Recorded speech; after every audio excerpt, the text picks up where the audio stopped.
V imenu Očeta in Sina in Svetega Duha, amen, spoštovani katoličani. Iqbal Masih se je rodil 1. januarja anno domini 1983 v vasi Moritke v Punjabu, Pakistanu. A že kdo od vas bil v Pakistanu? Še ne vem. Jaz še nisem bil, verjetno nikoli ne bom. No, torej ampak vsi vemo, kje je Pakistan, da gre za Južno Azijo in da je to država, ki je pač oficielno muslimanska. Torej rodil se je 83. leta in v Pakistanu je pač tako, da so pač kristjani in katoličani, da so drugorazredni ali tretjerazredni državljani Pakistana, ker je pač muslimanska vera oficielna. Vsak petek je državni praznik, dela prost dan, medtem ko nedelja se ne praznuje. No, ampak Iqbal Masih je bil rojen v katoliški krščanski družini in ko je bil star, ampak njegov oče ni najbolj goreč katoličan in je družino zapustil.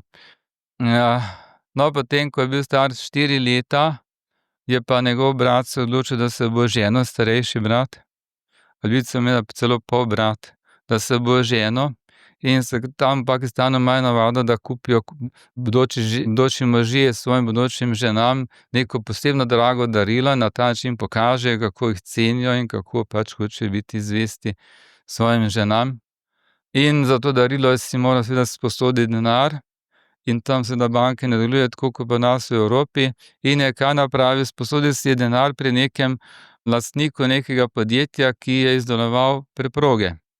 In ta lastnik mu je ta denar posodil, ampak odplačilo za ta denar je moral pa napraviti Iqbal Masih s tem, da je delal v tej tovarni preproge star 4 leta.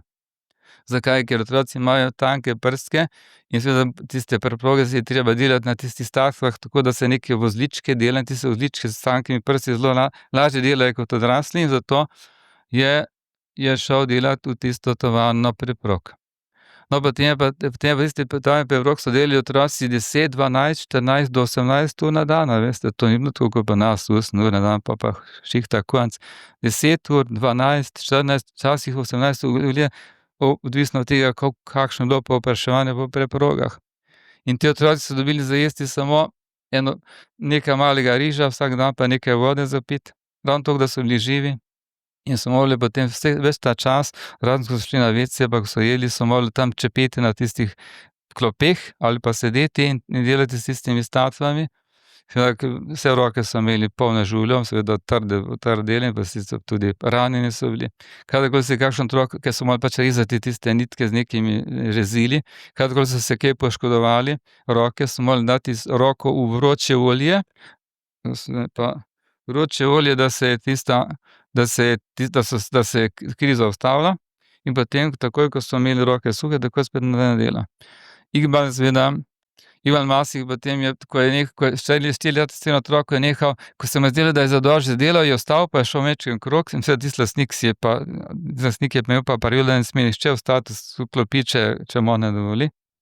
In ga je prodal nekemu drugemu lastniku neke druge tovarne preprog, ki je bil pa strahotno agresiven do otrok in je otroke pretepal s palicami. Tista dva taka stražarja je imel, ko sta skrbela, zato so več čas delali in so jih pretepali s temi palicami. Kadar je kakšen otrok bil še posebej kaznovan, če je kaj narobe napravil in tako naprej, ko je prišlo do kakšne napake, je otrok v bistvu z nogami navzgor, z glavo navzdol in ne more vsteti dol, kolikor je pač hotel. Take kazni so bile in ti otroci so živeli pravzaprav samo tam noter. Eni so sploh tam spali pod tistimi statvami, ker niso mogli domov, medtem ko Iqbala so lahko domov peljali, ker je bil tam bolj blizu doma, oziroma s kombijem so ga prišli iskat, včasih sredi noči. Vsak dan pa ob 4 zjutraj obvezno, tako je vstal ob 4 zjutraj, otrok 4 leta star. In potem, ko je bil star 8 let, je Iqbal Masih pobegnil iz tiste tovarne. Ugotovil je, kako sta dva stražarja, ko sta bila, otroka stražarja, seveda bivša delavca, kako sta tam zaspala, ko sta čaj jedla tam pred vrati, on je šel mimo njih, čisto pobegnil in je šel domov, ampak tisti lastnik je prišel za njim in ga je kaznoval, tako da ga je obesil v neko sobo, zelo vročo sobo, in tisti otroci morajo delati v zaprtih prostorih, da nobena žuželka noter ne pride, ne poškoduje volne. Potem mora v zaprtih prostorih, ko je tisti prah pa tista umazanija in strahotno vroče seveda in vrata ne smejo biti odprta. In potem ga je obesil gor za postrop in je celo noč visel z glavo navzdol. In mu je celo na ventilator ga dal, da se je okrog sukal celo noč, zjutraj je bil na pol živ, na pol mrtev, na pol živ. Vidite, take stvari počnejo. No, in potem so ga pa priklenili z verigo na tisto klop, da je bil priklenjen na klop z verigo. Dolgo časa, dokler niso potem, on je čisto miren bil nekaj časa, pa sem mislil, zdaj se je pa verjetno poboljšal. Zdaj smo ga pa zlomili, ne, ampak on ni. Ko je pa še enkrat ena ptica noter za tovarno, jaz sem mogel odpreti tam neki poseben odprtino za njo. In on je to videl in potem, ko je videl, da ne more več zbežati, in potem, ko ni bil več priklenjen, enkrat je skozi tisto odprtino spet pobegnil ven, in to sredi noči, ko so drugi že vsi zaspali. Pobegnil ven in potem je šel in potem se je srečal z nekim Eshanom Kanom. To je bil pa en človek, ki je pa vodil organizacijo, ki se je pa borila proti temu suženjskemu delu otrok sužnja v Pakistanu.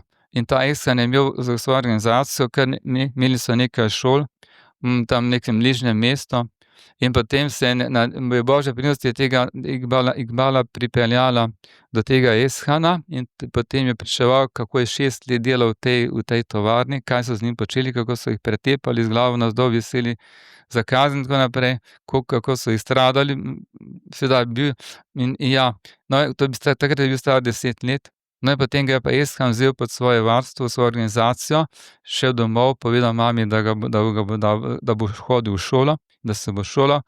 No, in potem je Eshan šel s tem Iqbalom na Švedsko, kjer je pričeval o tem, kako otroci sužnji delajo, kaj počnejo z njimi. Medtem v začetku 20. let je pa pakistanska vlada prepovedala suženjsko delo otrok in je vse tiste dolgove razveljavila, zato ker tisti lastniki teh tovarn so dolgove čisto prostovoljno večali, tako da tisti dolg ni bil nikoli plačan. Ve, da je bil pravzaprav dolg je bil pravzaprav vsak dan, vsak mesec, vsako leto večji, ne pa manjši. Ko so pač počeli, obresti dvigovali, vlada je vse to prepovedala, ampak ko je Iqbal pobegnil prvič, je šel na policijo, povedal, kaj se dogaja v tisti tovarni, naj rešijo še njegove sodelavce, ampak policija je bila povezana s temi delavci in je potem za podkupnino so Iqbala nazaj pripeljali in potem seveda je moral še do 10. leta delati, potem ko se pravi policija pa ti ljudje so bili povezani med sabo, to je bila mafija, seveda se reče mafija. No, potem je pa šel Iqbal na Švedsko pa po svetu in potem še v Sudanu, sta šla skupaj s to organizacijo in sta reševala te otroke iz tovarn, prišli so s kombijem, tisti lastnik tovarne je pa s puško streljal tam na njih ali pa gor v zrak, ne, ampak oni so tiste otroke hitro popokali gor in dali na tovornjak, jih speljali in potem za njih poskrbeli, jih peljali domov k staršem in tako naprej. Včasih se je zgodilo, da so recimo kasneje, da je policija sama recimo napravila tako akcijo, da so otroke osvobodili, ampak starši, ki so pač bili v dolgovih, niso imeli druge rešitve, kot da so otroka nazaj peljali v tovarno. No, in potem je šel še v Ameriko Iqbal in nam je še v Ameriki pričeval in potem so v Bostonu so mu rekli, da mu dajo zastonj šolanje za pravnika, ker je hotel postati pravnik, da bi reševal te otroke kot pravnik, po pravni poti.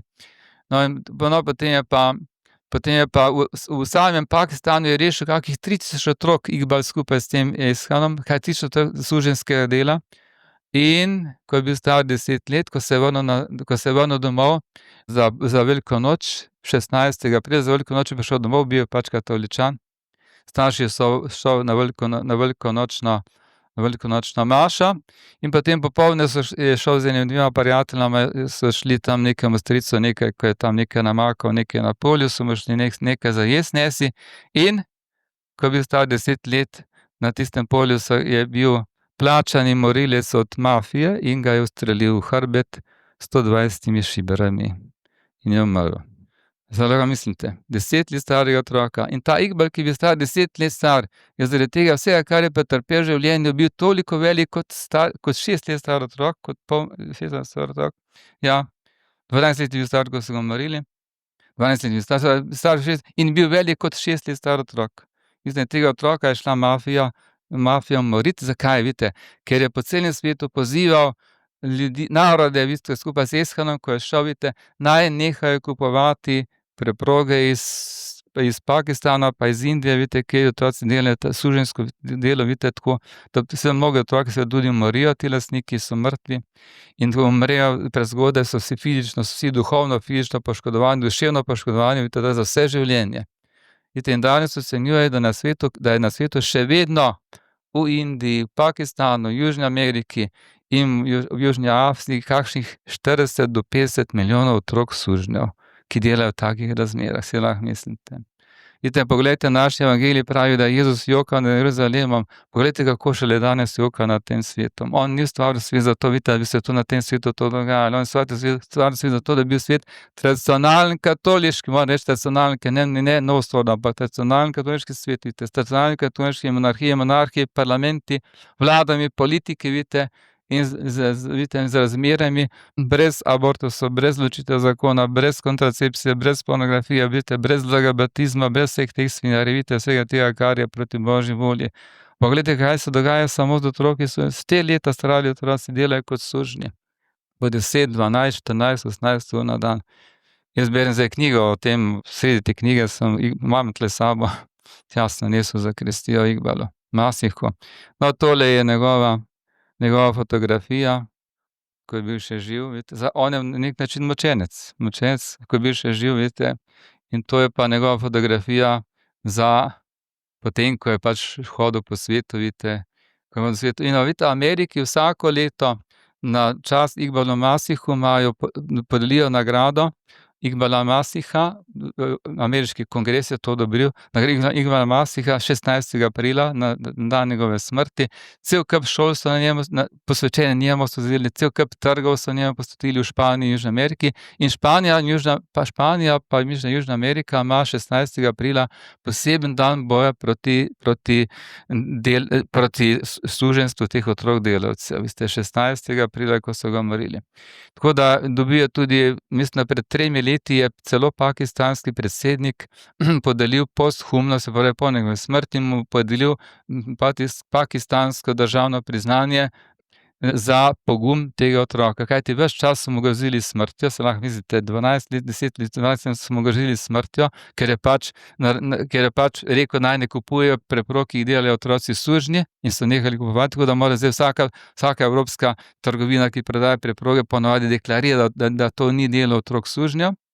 Vidite, in so za toliko manj prometa imeli, vidite, in enostavno so ga šli in so ga umorili.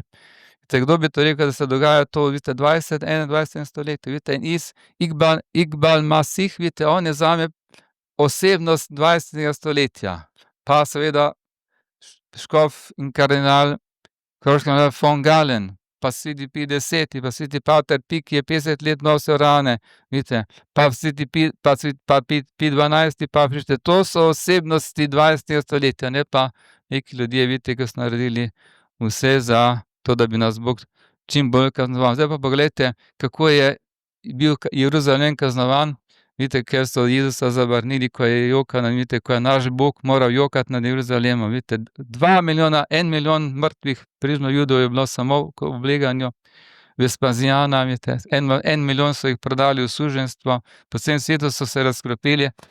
Zdaj pa pogledajte, kako mora Jezus šele jokati nad našim svetu, vidite, in kako bo šele na naši svet, vidite, kaznovan zaradi vsega tega, vidite, kaj se v tem svetu dogaja.